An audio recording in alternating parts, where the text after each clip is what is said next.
on the northwestern part of Africa, is a place that stirs the imagination of ornate houses of prayer, of exotic wares that line the streets, in the maze-like Medinas that live in the past, a place splashed with patterns, colors, and flavors, and a people that bring them all to life. This is a two-part adventure exploring one of Africa's only remaining kingdoms, Morocco.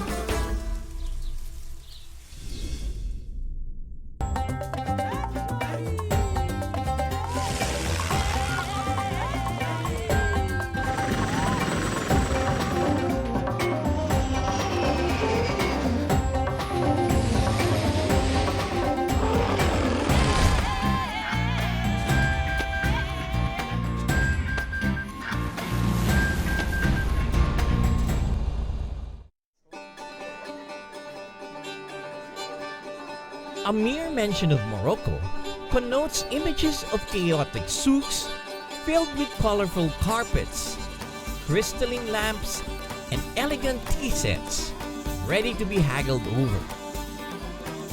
Today, I found myself transported to a Moroccan Medina brimming with all kinds of treasures. But instead of navigating its small alleyways, I walked around the fifth floor of Rustan's as they celebrated a month-long festival called the Heart of Morocco. And thankfully, instead of the noisy hawkers, I was welcomed by Neri Tantoko, the chairman and CEO of the retail giant.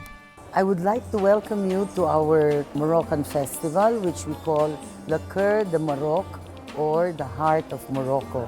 Thank you very much for joining us for our opening night. I'm happy to be here. I walked around. Oh, fantastic things that you have here. Thank you. And I understand you yourself and Marilyn chose them individually. That's correct, yes. I bought the fashion accessories and Marilyn bought home. And I understand because you've lived there for a while. We used to come to visit our parents who was living in Morocco for 5 or 6 years. And so we went to Morocco often. And you had the opportunity to take a look and know all the secrets of the markets and the souk. Yes. Every time we visit Morocco, we just fall in love with the country. The family's close ties to Morocco and love for the culture resonates until today. With the full support of the Moroccan embassy, everyone was assured of an authentic cultural experience.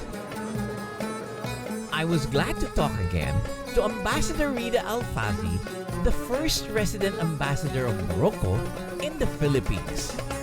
We have long-standing relationships with the Rustams and we appreciate it.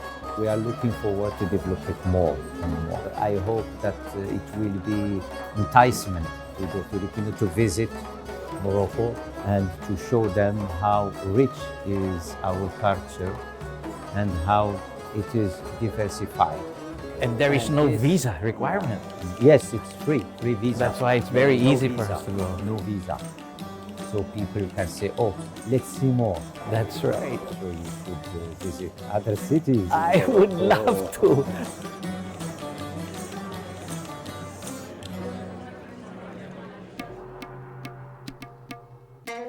The last time I was in Morocco was when I was taking an aircraft on a round-the-world flight. Taking up Ambassador El Fazi's advice, I set out on another journey to this part of Africa. Morocco's location in the African continent, where it meets both the Atlantic Ocean and the Mediterranean Sea, gives it a unique advantage. It is part of the Maghreb, the northwestern section of the Arab world, and a doorway to the rest of Africa. At the same time, it lies so close to Europe to the north, separated by the narrow Strait of Gibraltar by only 8 miles.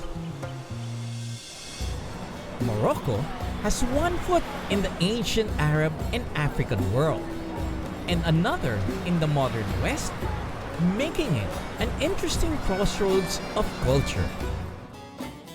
My first stop is the country's largest city and financial center, Casablanca.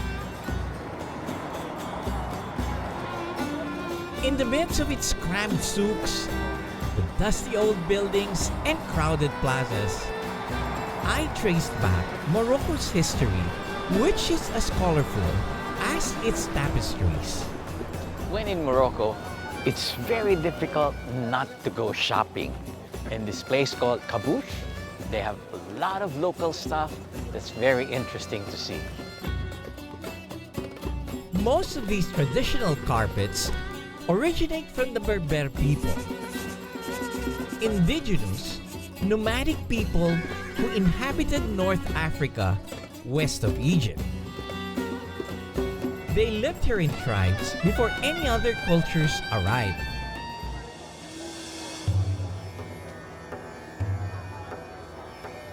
Because of the lack of unification, the area was constantly invaded and fell into the hands of different Western trading powers, including the Romans. In the Middle Ages, Jews and Moors from Spain also settled in Morocco, bringing in new waves of culture. The variety of wares you will find in the souks speaks volumes about the rich influences Moroccan culture has. I made my way to one of Casablanca's main squares, the Mohammed V Square, named after the grandfather of the current king. As the Roman Empire fell, the Arabs came and took over, bringing the Islamic religion with them. The Berbers embraced Islam, and until today is the largest religion in Morocco.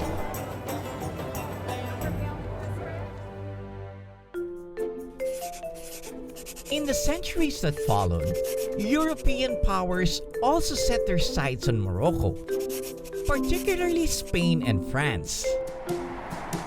By 1904, Morocco was divided between the two countries, with France gaining a bigger portion. Downtown, Casablanca's urban design is decidedly French, with its decaying Art Deco buildings reflecting the glory days of the city. After World War II, the people of Morocco wanted independence. Following a long struggle, France granted Morocco independence in 1956. Today, the country remains a monarchy, ruled by the descendants of the Alauid dynasty since 1649. It was interesting to watch the locals around the plaza, a true melting pot and crossroads of culture. Up next, I continue to explore Casablanca, the Hollywood movie that propelled it to fame. Step inside one of the grandest mosques in the world before driving to one of Morocco's most sacred cities.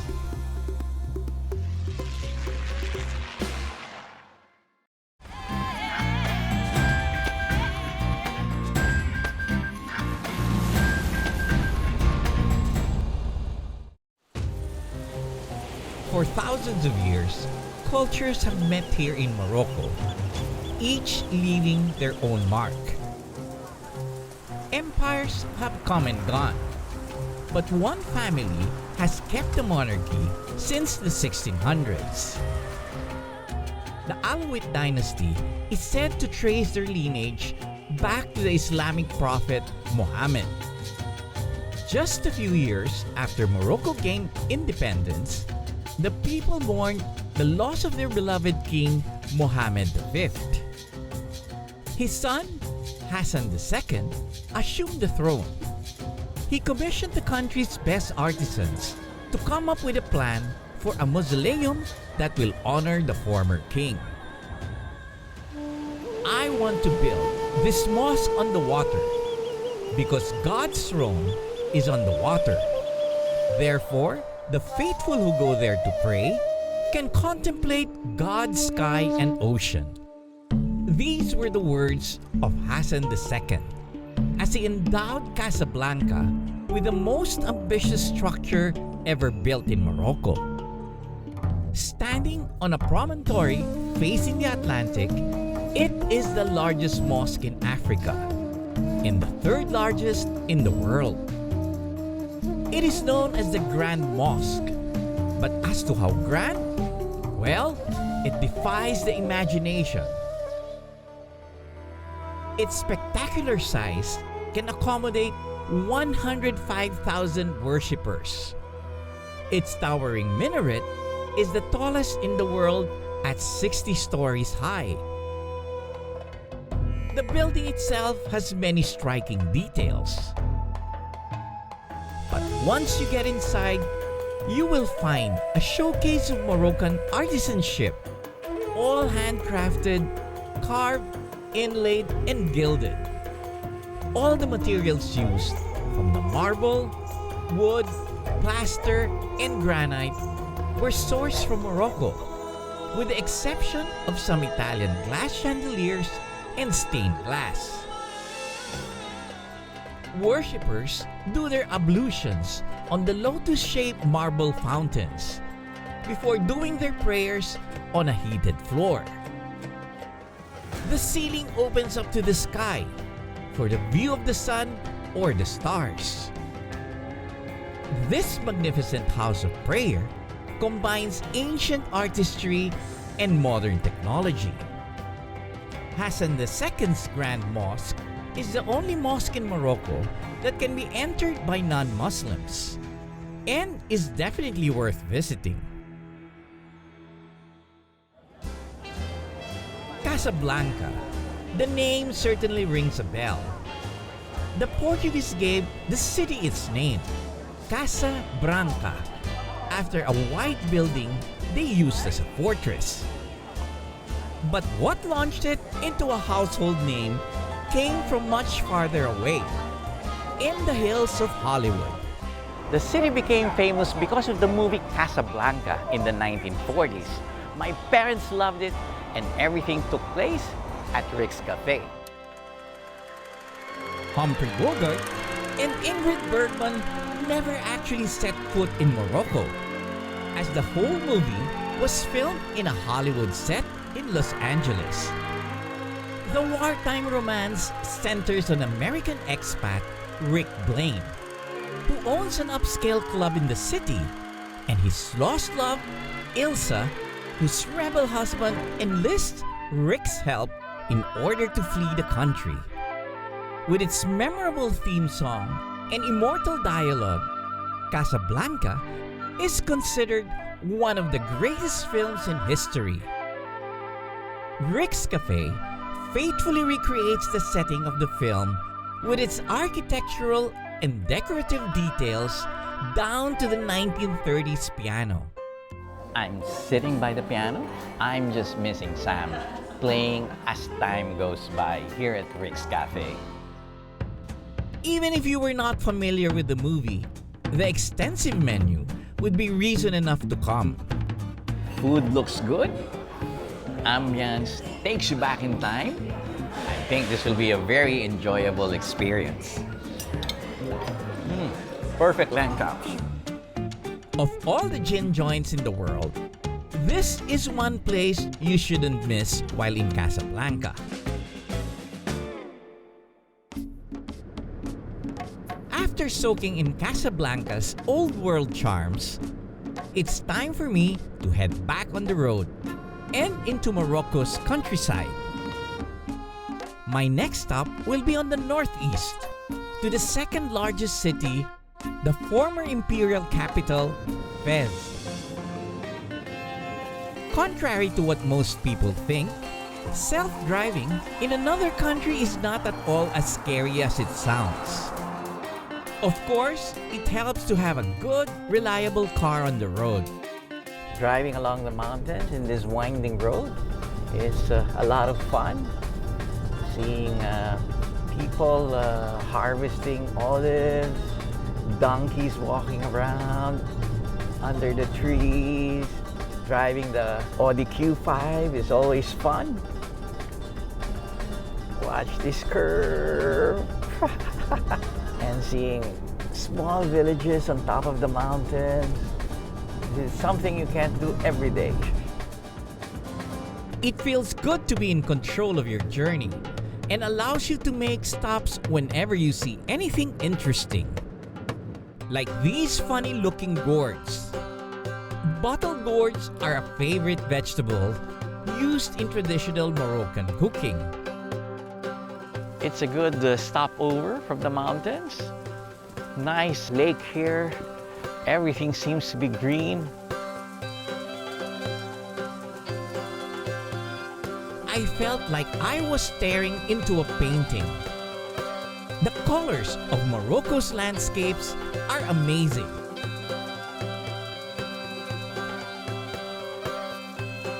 The road conditions in the countryside are actually quite good, that it can be easy to get carried away with your speed. Watch out for speeding drivers. Oops, I guess that would be me. Well, I was able to get away with a gentle reprimand and a notice to go and try the couscous. Thank you for the reminder, officer.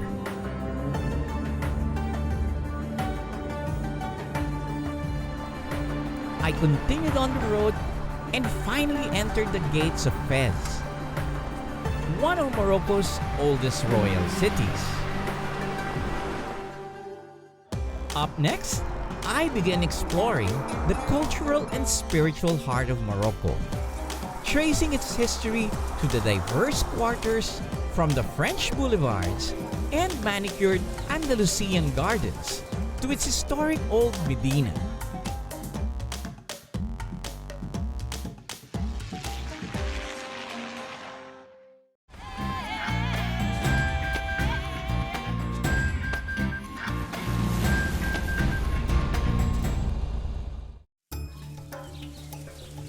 I have just arrived in the ancient city of Fez. Called the Mecca of the West and the Athens of Africa, Fez is a 1,200-year-old city that became Morocco's capital several times in history. But before I venture outside and explore the area, I settled into my dwelling for the next few days. To get a feel of being in Morocco, the best way to do it is to stay in a riad, a typical Moroccan residence. A riad is typically built with 2 or 3 stories surrounding an open courtyard or garden. Lower rooms are often curtained and open up to the ground floor. The inside floors and walls are beautifully decorated with colorful tiles and ornamental plasterwork. Once you get to the rooms, you can expect the same level of artistry. Wow! This room really makes me feel like a king. Mosaic tiles, hand-carved wooden decors. Berber carpet makes it feel very homey. And a view to the courtyard. Riads were typically built for wealthy families and merchants, so furnishings are well appointed. The open top allows fresh air and sunlight to come in, especially since riads don't have windows to the outside. This, plus the high walls, are in keeping with Islamic beliefs of Moroccan society, where women cannot be seen by men other than their family members. Here, they can enjoy their privacy and move freely. Without outer windows, riads can be closely built together from all sides, which is why the old Medinas were an intricate web of interconnected buildings and narrow alleys. But before I brave the tangled streets of the Medina, I decided to first visit the newer parts of the city. driving along the tree-lined boulevards makes you feel like you're suddenly in Europe. Morocco was a French protectorate from 1912 until it gained independence in 1956. This is the Ville Nouvelle area, which is the new part of the city which was built by the French. The Avenue Hassan II, with its tall palm trees and dancing fountains, is a major thoroughfare in the Ville Nouvelle area.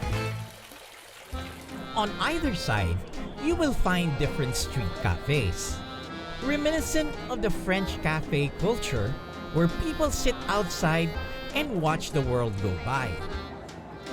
Curiously, I found a bronze statue of a lion in the middle of the boulevard. Barbary lions used to roam the deserts and grasslands of Morocco and Egypt. Believed to be bigger than other African breeds, they were taken in large numbers and sent to the Colosseums of Rome to fight with gladiators. Though considered extinct in the wild, some lions under the royal family's care survived, giving hope for the conservation of this majestic creature. It's amazing how much history you can find in any corner of the city. From the new and modern parts of Fez, I made my way to the middle part of the city, a point that divides Fez between the old and the new.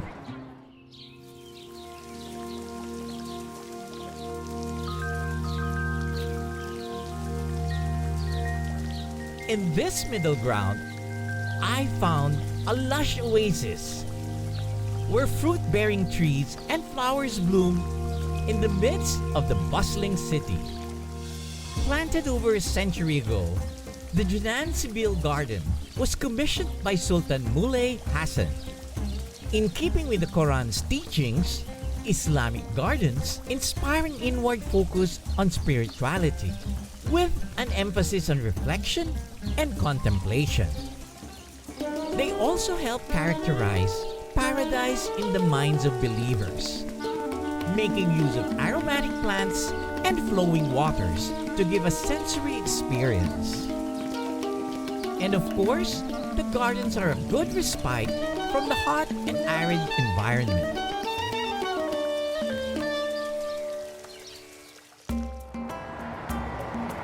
From the gardens, I was a stone's throw away from the Blue Gate, one of the prominent entrances to Fes El Bali, the heart of the ancient Medina.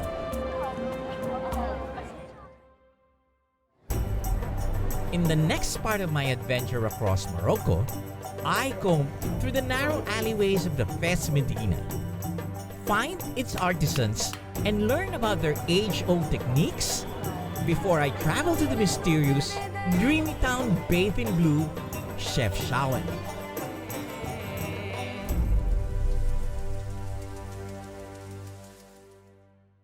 This has been your Captain, Joy Roa. See you in the next Asian Air Safari.